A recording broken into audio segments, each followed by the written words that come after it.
नमस्कार विद्यार्थी मित्रांनो, कनेक्टेडमध्ये तुमचं स्वागत आहे. मुलांनो, आपल्या सभोवतालच्या गोष्टी आपल्याला कशा दिसतात? अंधारात वस्तू शोधणे सोपे जाते का? आपल्या आसपास असणाऱ्या गोष्टी आपल्याला प्रकाशामुळे दिसतात. रंगीबेरंगी फुले, आकाशात चमकणारे तारे, इंद्रधनुष्य तसेच आपल्या सभोवती असणाऱ्या कृत्रिम वस्तू देखील आपल्याला प्रकाशामुळे दिसतात. वस्तूंवर पडणारा प्रकाश परावर्तित होतो, त्यामुळे आपल्याला त्या वस्तूचे ज्ञान होते. गुळगुळीत पृष्ठभागावरून होणाऱ्या प्रकाशाच्या परावर्तनाला नियमित परावर्तन म्हणतात, तर खडबडीत पृष्ठभागावरून होणाऱ्या परिवर्तनाला अनियमित परावर्तन म्हणतात, हे आपण जाणतो. आजच्या पाठात आपण प्रकाशाच्या परावर्तनाचे वेगळे मुद्दे अभ्यासणार आहोत. त्यात खालील मुद्द्यांचा समावेश होतो: 1. आरसा व आरशाचे प्रकार. 2. गोलीय आरसे. 3. गोलीय आरशाद्वारे मिळणाऱ्या प्रतिमा. 4. गोलीय आरशामुळे होणारे विशालन. मुलांनो, रोज कुठेही बाहेर जाताना आरशात पाहिल्याशिवाय आपण निघत नाही, बरोबर ना? मग मला सांगा, आरशात आपली प्रतिमा कशी दिसते? आरशात आपली प्रतिमा प्रकाशाच्या परावर्तनामुळे दिसते. आरशात चकाकणारा पृष्ठभाग असतो, त्यामुळे प्रकाश कमी शोषला जाऊन जास्तीत जास्त प्रकाशाचे परावर्तन होते. त्यामुळे आपल्याला सुस्पष्ट अशी प्रतिमा आरशात दिसते. आरसा कसा तयार करू शकतो? मुलांनो, जर्मन शास्त्रज्ञ जस्टस वॉन लिबक यांनी एका साध्या काचेच्या तुकड्यावरून चांदीचा लेप लावला व आरसा तयार केला. याला रजतकाच आरसा असे म्हणतात. एका पृष्ठभागावर चांदीचा लेप लावल्यामुळे प्रकाशाचे किरण आरपार न जाता चांदीच्या चकाकीमुळे परावर्तित होतात, त्यामुळे आपल्याला प्रतिमा दिसते. आपण रोजच्या जीवनामध्ये वेगवेगळ्या प्रकारचे आरसे वापरत असतो. आरशाचे 2 प्रकार आहेत. पहिला सपाट आरसा आणि दुसरा गोलीय आरसा. मुलांनो, आता आपण सर्वप्रथम सपाट आरशाबद्दल जाणून घेऊ. त्यात प्रतिमा कशी तयार होते ते पाहू. आपल्या रोजच्या आयुष्यात सपाट आरशाचा वापर बऱ्याच ठिकाणी होतो. सपाट आरसा तयार कसा केला जातो? सपाट काचेच्या गुळगुळीत भागाच्या मागील पृष्ठभागावर पातळ लेप दिला जातो. हा लेप ॲल्युमिनियम किंवा चांदीच्या धातूचा दिलेला असतो. प्रकाशाचे परावर्तन व्हावे म्हणून चकाकणाऱ्या धातूचा लेप दिला, परंतु हा लेप अपारदर्शक व्हावा म्हणून त्यावर आणखी एक लेप दिला जातो. त्याने परावर्तन पृष्ठभाग अपारदर्शक होतो व पृष्ठभागास संरक्षण प्राप्त होते. हा लेप लेड ऑक्साईड या पदार्थाने दिला जातो. मुलांनो, आता आपण सपाट आरशात प्रतिमा कशी तयार होते ते पाहू, परंतु त्याआधी परावर्तनाचे नियम सांगायची थोडी उजळणी करू. परावर्तनाचे नियम खालीलप्रमाणे: 1. आपाती किरण, परावर्तित किरण आणि स्तंभिका एकाच प्रतलात असतात. 2. आपाती व परिवर्तित किरण स्तंभिकेच्या विरुद्ध बाजूस असतात. 3. आपातन आणि परिवर्तन किरण समान मापाचे असतात. आकृतीत दर्शवल्याप्रमाणे TO हा आपाती किरण आहे, तर ON हा परावर्तित किरण आहे. OM ही स्तंभिका आहे. आपाती किरणाने स्तंभिकेशी केलेल्या कोनाला आपातन कोन म्हणतात. कोन POM हा आपातन कोन आहे. परावर्तित किरणाने स्तंभिकेशी केलेल्या कोनाला परावर्तन कोन म्हणतात. या आकृतीत परावर्तन कोन कोणता ते सांगा पाहू. खूप छान, कोन MON हा परावर्तन कोन आहे. मुलांनो, परावर्तन नियमांची उजळणी झाली. आता आपण सपाट आरशात प्रतिमा कशी दिसते ते पाहू. आपण आरशासमोर उभे राहिले असता सुस्पष्ट प्रतिमा दिसते. ती कशी तयार होते हे समजून घेण्यासाठी आपण एका बिंदू स्रोताचा विचार करू. समजा आरशासमोर एक बिंदू स्रोत ठेवला आहे. या बिंदू स्रोतापासून सर्व दिशांना प्रकाश पडतात. त्यापैकी अनेक किरण आरशावर पडतात. आरशावर पडलेले किरण परावर्तित होऊन डोळ्यांपर्यंत पोहोचतात. आरशामागील ज्या बिंदूंपासून हे किरण परावर्तित झाल्यासारखे भासतात, त्या बिंदूवर बिंदू स्रोताची प्रतिमा तयार होते. पहिल्या आकृतीत दाखवल्याप्रमाणे सपाट आरशावर लंबरूपी पडणारे किरण लंबरूपातच परावर्तित होतात. आता आपण आणखीन एक उदाहरण पाहू. आकृती 2 मध्ये दाखवल्याप्रमाणे M1 M2 हा सपाट आरसा आहे. त्या आरशासमोर O हा बिंदू स्रोत ठेवला आहे. सर्व दिशांना प्रकाश किरण जातात, त्यातील आरशावर पडतात. OR1 व OR2 हे दोन आपाती किरण आहेत. आपण थोड्या वेळापूर्वी परावर्तनाचे नियम पाहिले. त्यापासून आपाती किरण व परावर्तित किरण एकाच प्रतलात असतात. आपण कोन व परावर्तन कोन एकाच मापाचे असतात. त्यानुसार आपाती किरण परावर्तित होऊन R1S1 आणि R2S2 या मार्गाने जातात. याच आकृतीत परावर्तित किरण मागे वाढवल्यास जेथे जाऊन छेदतात तो बिंदू म्हणजे O1. आकृतीत दर्शवलेला E बिंदू म्हणजे आपला डोळा आहे असे समजा. E पासून पाहिले असता परावर्तित झालेला किरण O1 या बिंदूपासून आल्यासारखे भासतात. म्हणून बिंदू O1 ही बिंदू O ची प्रतिमा ठरते. यावरून दोन मुद्दे कळतात. परावर्तित किरण प्रत्यक्षात एकमेकांना छेदत नाही, आपण ते मागे वाढवून आभासीरित्या एकमेकांना छेदतात असे पाहिले. त्यामुळे जी प्रतिमा तयार होते ती आभासी प्रतिमा होय. प्रतिमेचे आरशापासून लंबरूप अंतर हे बिंदू स्रोताचे आरशापासून लंबरूप अंतरा एवढे असते. म्हणजे आपण आरशासमोर उभे राहून मागे गेलो असता आपली प्रतिमा देखील मागे जात असल्याचे भासते. आता आपण बिंदू स्रोतावरून पाहिले की आरशात प्रतिमा कशी तयार होते.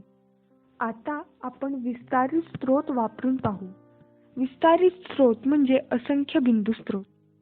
विस्तारित स्रोताच्या प्रत्येक बिंदूशी प्रतिमा तयार होऊन संपूर्ण स्रोताची प्रतिमा तयार होते. आकृती 3 मध्ये दाखवल्याप्रमाणे M1 M2 आरशासमोर P हा विस्तारित स्रोत आहे. P ची प्रतिमा P1 येथे तर Q ची प्रतिमा Q1 येथे तयार होते. त्याचप्रमाणे संपूर्ण स्रोताची प्रतिमा तयार होते. सपाट आरशातील प्रतिमा आकाराने स्रोताएवढी असते. म्हणजे आपण सपाट आरशासमोर उभे राहिले असता आपल्या उंची एवढीच आपली प्रतिमा ही उंच दिसते. आपण जर एखादे पुस्तक आरशासमोर धरले तर काय दिसते? अक्षरे उलटी दिसतात ना? कशामुळे असेल बरे? मुलांनो, आरशासमोर धरलेल्या स्रोताच्या प्रत्येक बिंदूची प्रतिमा आरशामागे तेवढ्याच अंतरावर तयार होते. म्हणजे आपल्या डाव्या बाजूला असलेल्या बिंदू स्रोताची प्रतिमा आरशात त्याच बाजूला तयार होते. समजा तुम्ही आरशासमोर उभे आहात आणि तुम्ही तुमचा डावा हात वर केला तर आरशात काय दिसते? बरोबर, आरशातील प्रतिमेचा उजवा हात वर झाल्यासारखे भासते. यालाच बाजूंची आलटापालट म्हणतात. मुलांनो, आपण सपाट आरशात प्रतिमा कशी तयार होते ते पाहिले. आता आणखी काही मुद्दे पाहू. समजा आपण दोन आरसे एकमेकांशी काटकोनात उभे ठेवले आहेत व त्यांच्यासमोर एक वस्तू ठेवली आहे. मला सांगा किती प्रतिमा दिसतील? आपण हे करून पाहू. हे पहा, इथे दोन आरसे काटकोनात ठेवले आहेत व त्यांच्यासमोर ही वस्तू. आपल्याला एकूण 3 प्रतिमा दिसतात. 2 आरसे आणि 3 प्रतिमा कशा? तिसरी प्रतिमा आरशातील आभासी प्रतिमेमुळे तयार होते. म्हणजे प्रकाश किरणांचे पुन्हा पुन्हा परावर्तन होते. त्यामुळे आपल्याला 3 प्रतिमा दिसतात. आता जर आपण त्या 2 आरशांमधील कोन बदलला तर काय होते ते पाहू. जर 2 आरशांमधील कोन 120 अंश असेल तर आपल्याला 2 प्रतिमा दिसतात. आरशातील कोन व प्रतिमांची संख्या यांचा संबंध आहे. जसे जसे आपण आरशातील कोन बदलत जाऊ तसे तसे प्रतिमांची संख्याही बदलते. खालील सूत्रावरून आपण प्रतिमांची संख्या काढू शकतो. यात n म्हणजे प्रतिमांची संख्या व a म्हणजे आरशाचा कोन. समजा जर आपण 2 आरसे एकमेकांना समांतर ठेवले तर किती प्रतिमा दिसतील? आपण सूत्रावरून पाहू.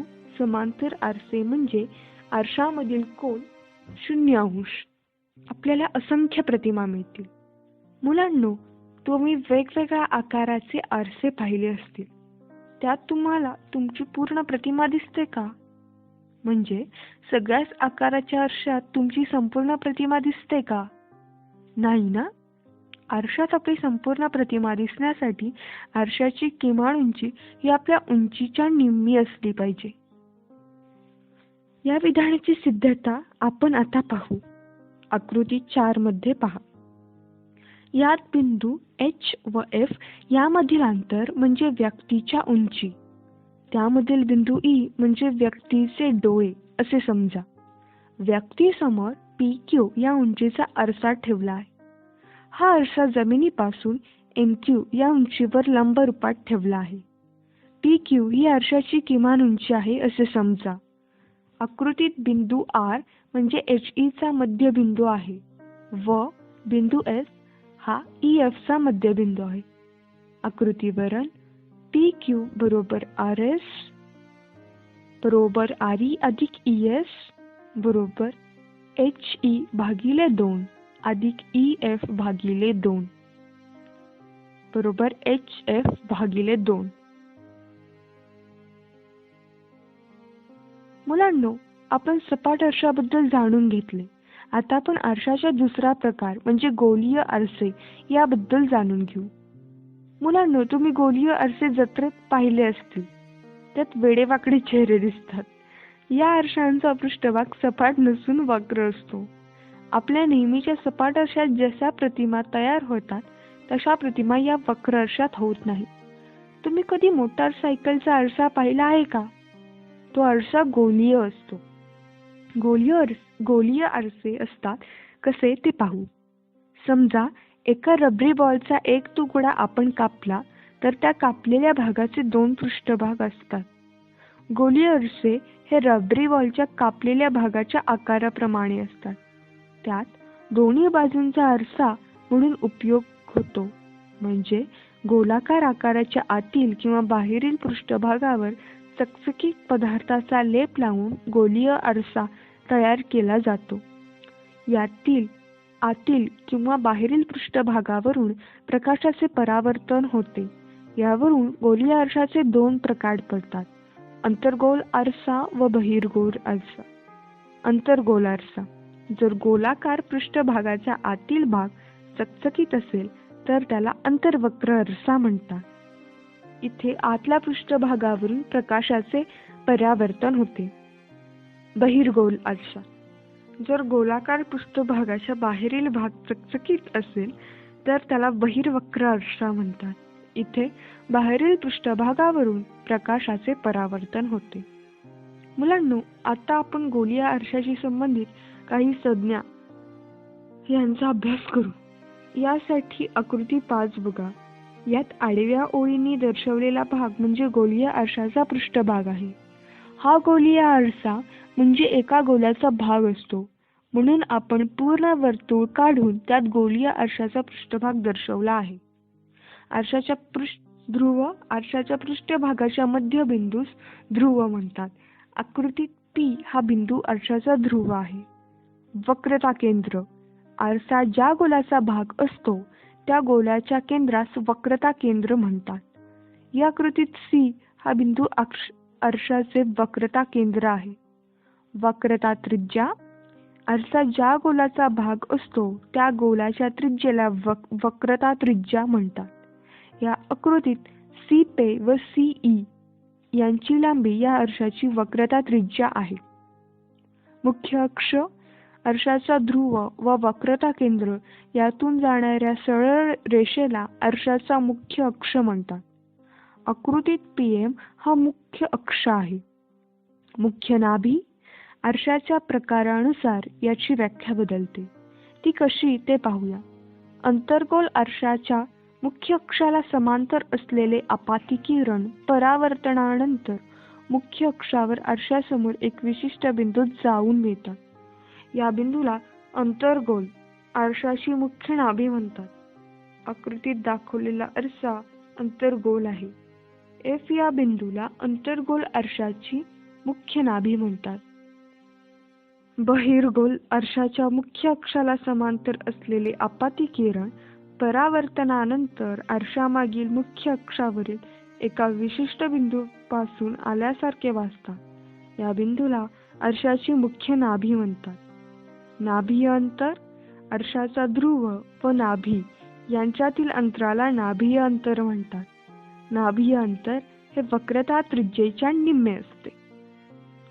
मुलांनो, गोलीय अर्शाशी संबंधित संज्ञा पाहिल्या. आता आपण गोलीय अर्शाद्वारे प्रकाशाचे प्रवर्तन कसे होते ते पाहू. दिलेली आकृती 6 पहा. यात Mn हा गोलीय अर्सा आहे. बिंदू P हा अर्शाचा ध्रुव आहे. AQ हा आपाती किरण आहे. यात QC ही स्तंभिका आहे. आपण पाठाच्या सुरुवातीला परावर्तनाचे नियम पाहिले होते. त्यावरून सांगा पाहू, परावर्तित किरण कसा असेल? खूप छान. परावर्तित किरण आपाती किरणाच्या विरुद्ध बाजूस असेल. QP हा परावर्तित किरण आहे. AQC हा आपातन कोन आहे. CQB हा परावर्तन कोन आहे व हे दोन्ही एक समान आहेत. गोलीय अर्शांद्वारे मिळणाऱ्या प्रतिमांचा अभ्यास किरणकृतीच्या साहाय्याने करतात. किरणाकृती म्हणजे प्रकाश किरणांच्या मार्गाचे विशेष चित्रीकरण होय. हे चित्रीकरण काही नियमांवर आधारित असते. आपण पाहिलेले नियम त्यासोबतच आणखी काही नियम वापरून किरणकृती काढली जाते. ते नियम खालीलप्रमाणे. नियम 1, जर आपाती किरण मुख्य अक्षाला समांतर असेल तर परावर्तित किरण मुख्य नाभीतून जातो. यासाठी आकृती 7 पहा. नियम 2, जर आपाती किरण मुख्य नाभीतून जात असेल तर परावर्तित किरण मुख्य अक्षाला समांतर असतो. यासाठी आकृती 8 पहा. नियम 3, जर आपाती किरण वक्रता मध्यातून जात असेल तर परावर्तित किरण त्याच मार्गाने परत जातो. यासाठी आकृती 9 पहा. या नियमांवरून आपण गोलीय अर्शाद्वारे मिळणाऱ्या प्रतिमा अभ्यासू शकतो. मुलांनो, आता आपण अंतर्गोल अर्शाद्वारे मिळणाऱ्या प्रतिमा यांचा अभ्यास करू. त्यासाठी आपण एक प्रयोग पाहू. एक अंतर्गोल आरसा घेऊन त्यापुढे एक पांढरा पडदा ठेवला आहे. आता एखाद्या दृश्याची रेखीव प्रतिमा तयार पडद्यावर मिळेल अशा रीतीने आरशाची जागा निश्चित केली. आता पडदा आणि आरसा यामध्ये जे अंतर असेल ते म्हणजे आरशाचे नाभीय अंतर होय. हे अंतर मोजून नोंद करून ठेवली. आता आपण आकृतीत दाखवल्याप्रमाणे साहित्याची मांडणी करून ठेवली आहे. आरसा मीटर पट्टीच्या 0 या खुणेजवळ ठेवला आहे. आरशासमोर पडदा ठेवला आहे. आता एक प्रकाश स्रोत ठेवला आहे. पडदा आणि आरसा यामध्ये आपण फक्त प्रकाश स्रोत व आरसा यातील अंतर वेगवेगळे ठेवून पाहणार आहोत की प्रतिमेवर काय परिणाम होतो. 1. प्रकाश स्रोत व आरसा यामधील अंतर आरशाच्या नाभीय अंतरापेक्षा थोडे जास्त आहे. प्रकाश स्रोताची रेखीव प्रतिमा मिळवण्यासाठी पडदा थोडा पुढे मागे सरकवून पाहिले असता पडद्यावर मिळणारी प्रतिमा मूळ प्रकाश स्रोतापेक्षा मोठी आणि उलट दिसते. ही वास्तव प्रतिमा आहे कारण ती पडद्यावर मिळालेली आहे. 2. प्रकाश स्रोत आणि आरसा यातील अंतर नाभीय अंतरापेक्षा दुप्पट आहे. पुन्हा पडदा थोडा पुढे मागे करून मिळवलेली प्रतिमा मूळ प्रकाश स्रोतापेक्षा लहान व उलटी असते. मुलांनो, आरसा व प्रकाश स्रोत यांच्या अंतरावरून आपण 2 प्रकारच्या प्रतिमा कशा मिळतात ते पाहिले. आता आणखी काही मुद्दे पाहू. आकृती 10 चे निरीक्षण करू. आता या आकृतीत Mn हा अंतर्गोल आरसा असून AB ही वस्तू आरशासमोर नाभी व वक्रता केंद्र यामध्ये ठेवली आहे. बिंदू C हे आरशाचे वक्रता केंद्र आहे व F हा बिंदू नाभी आहे. आपण पाहिले की प्रकाश स्रोतापासून सर्व दिशांनी प्रकाश किरण निघतात. त्यातील काही प्रकाश किरणांचे परावर्तन कसे होते ते आता आपण पाहू. या बिंदूपासून निघणारा व नाभीतून जाणारा आपाती प्रकाश किरण परावर्तनानंतर अक्षाला समांतर जातो. हा परावर्तित झालेला किरण म्हणजे QR. ए मधून निघणारा व अक्षाला समांतर जाणारा आपाती किरण म्हणजे AS परावर्तनानंतर नाभीतून ST या मार्गाने जातो. ST हा किरण पुढे QR या किरणाला A1 येथे जाऊन छेदतो. म्हणजे A बिंदूची प्रतिमा A1 या बिंदूजवळ तयार होते. आता आपण B बिंदूची प्रतिमा पाहू. B हा बिंदू मुख्य अक्षावर आहे. त्यामुळे त्यावरून जाणारा आपाती किरण त्याच मार्गाने परावर्तित होतो. म्हणजे B या बिंदूची प्रतिमा मुख्य कशावरच तयार होते व ती A1 च्या अगदी वर B1 येथे तयार होते. यावरून आपल्याला खालील गोष्टी लक्षात येतात. 1.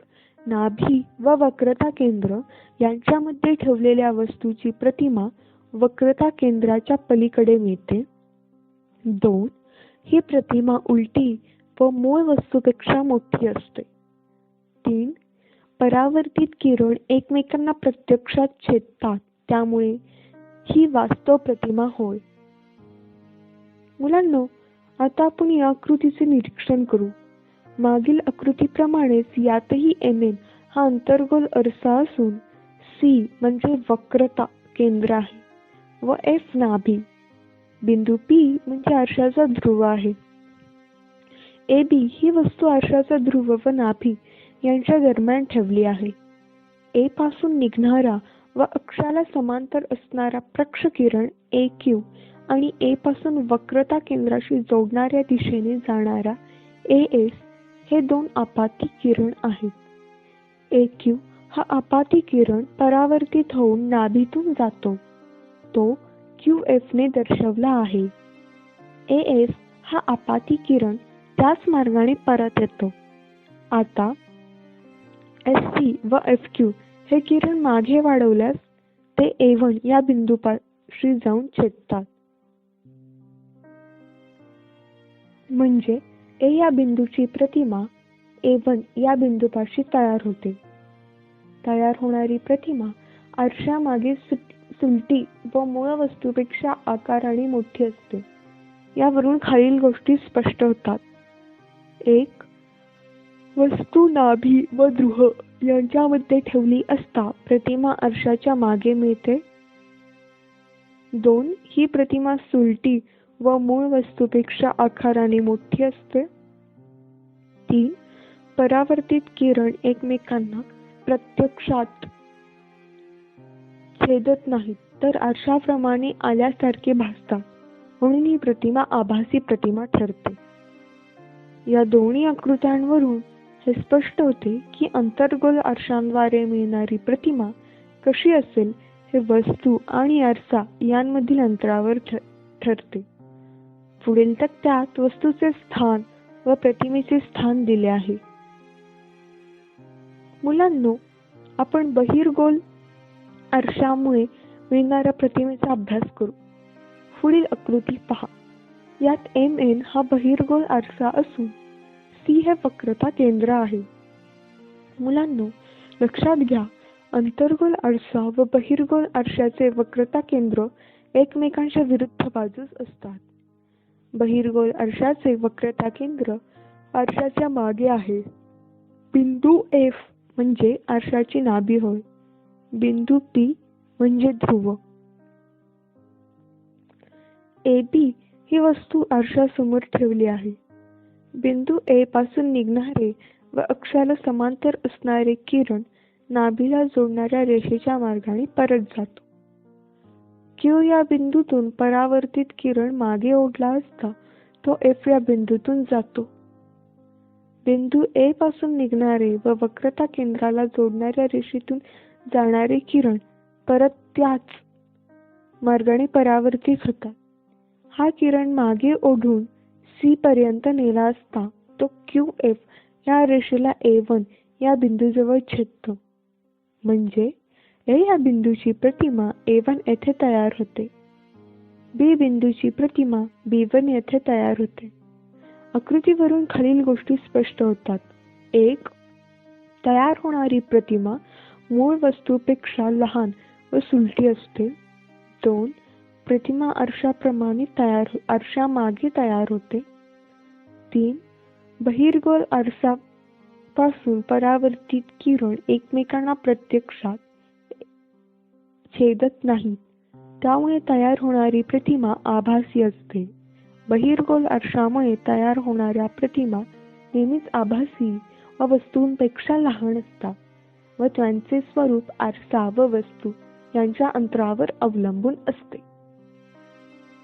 मुलांनो, आपण अंतर्गोल व बहिर्गोल यांच्याद्वारे मिळणाऱ्या प्रतिमेचा अभ्यास केला. आता आपण एक नवीन मुद्दा पाहू.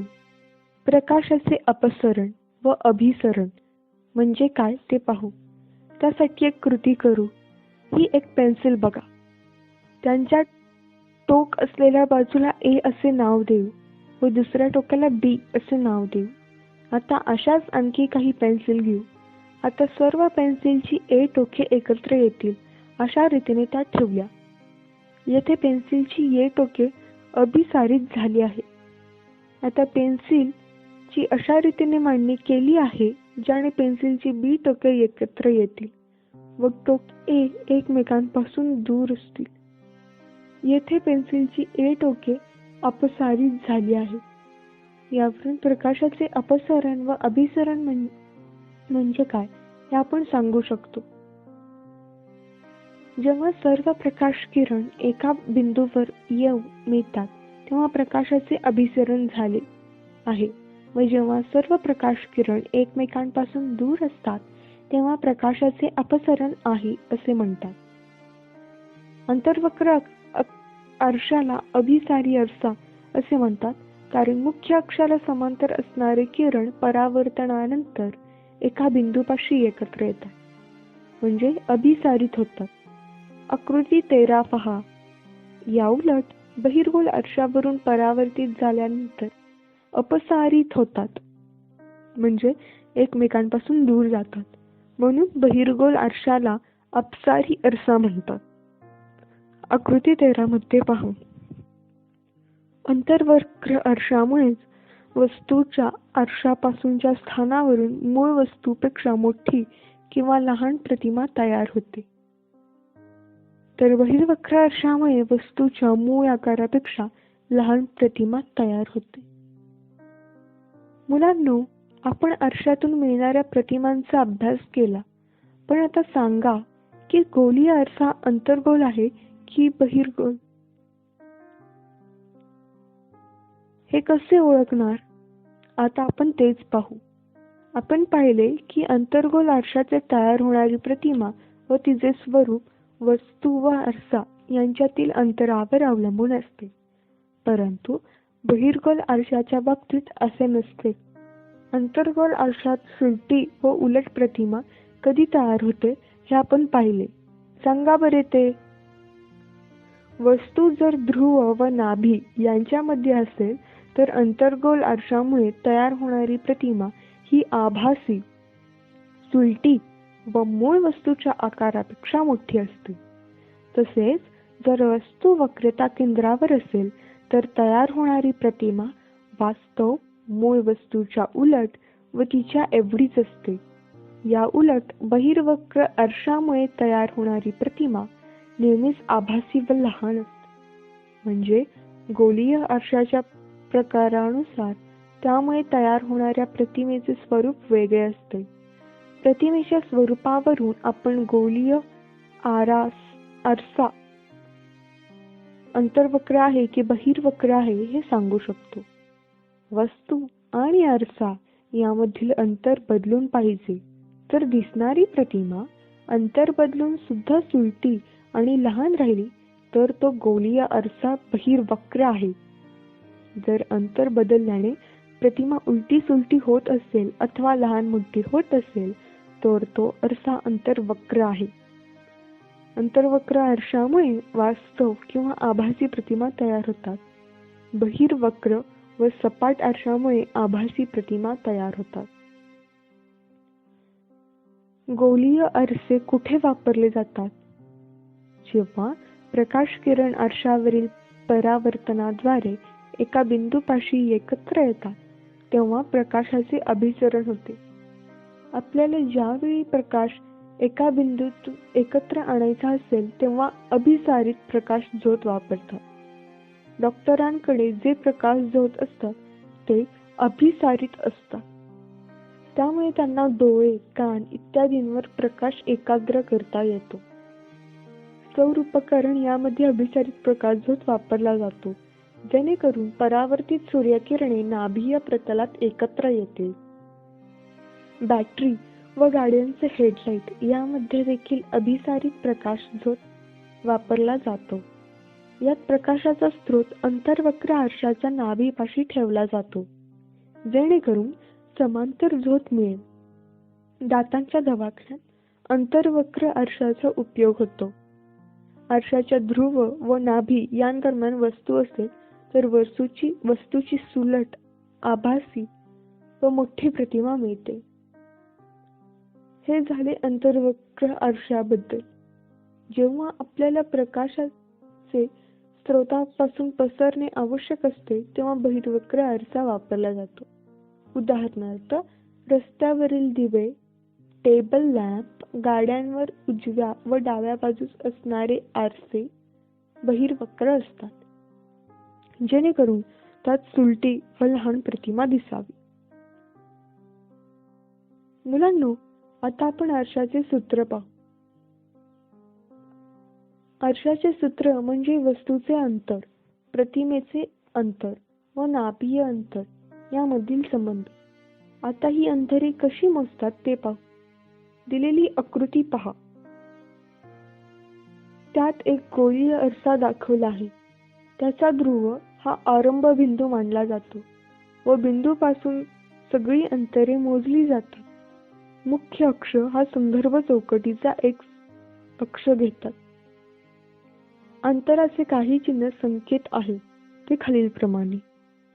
1. वस्तू नेहमी आरशाच्या डाव्या बाजूला ठेवतात. मुख्य अक्षाला समांतर असणाऱ्या सर्व अंतरे आरशाच्या ध्रुवापासून मोजतात. 2. आरंभ बिंदूच्या उजवीकडे मोजलेली सर्व अंतरे धन मानतात, तर डावीकडे मोजलेली सर्व अंतरे ऋण मानतात.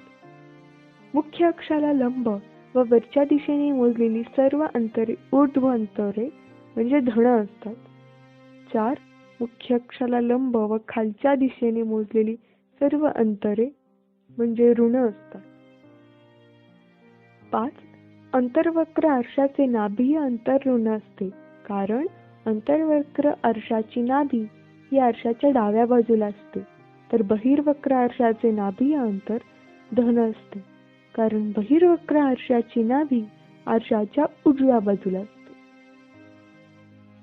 या चिन्ह संकेताचा वापर करून आपण जर वस्तू, प्रतिमा व नाभीय यांचे अंतर मोजले तर आपल्याला योग्य किमती मिळतात. आरशाचे सूत्र असे दिले जाते. इथे V म्हणजे प्रतिमेचे ध्रुवापासूनचे अंतर, U म्हणजे वस्तूचे ध्रुवापासूनचे अंतर, F म्हणजे नाभीय अंतर होय. हे सूत्र सर्व परिस्थितीत सर्व गोलीय आरक्षण वस्तूच्या सर्व स्थानांना उपयुक्त आहे. मुलांनो, आपण पाहिले की गोलीय आरशामुळे प्रतिमा मूळ वस्तूपेक्षा लहान अथवा मोठी दिसू शकते.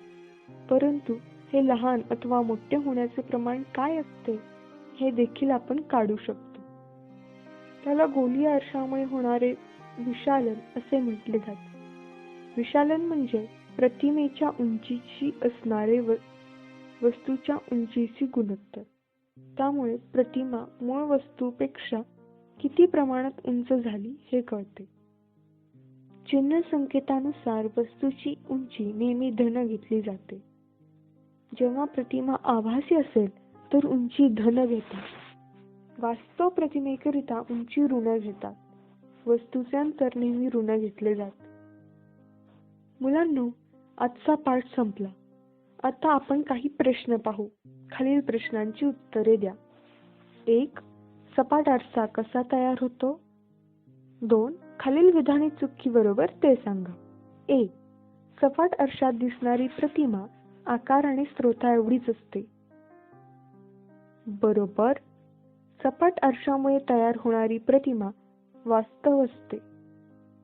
चूक. सपाट आरशामुळे आभासी प्रतिमा तयार होते. सी.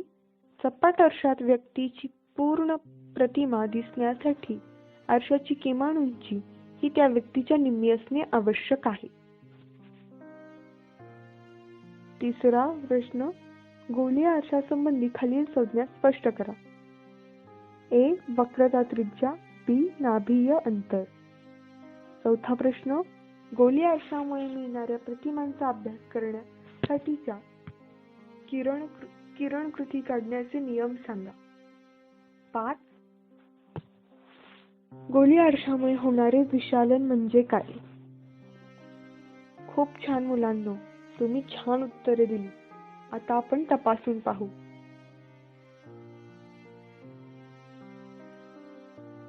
1. सपाट काचेच्या गुळगुळीत भागाच्या मागील पृष्ठभागावर पातळ लेप दिला जातो. हा लेप ॲल्युमिनियम किंवा चांदीच्या धातूचा दिलेला असतो.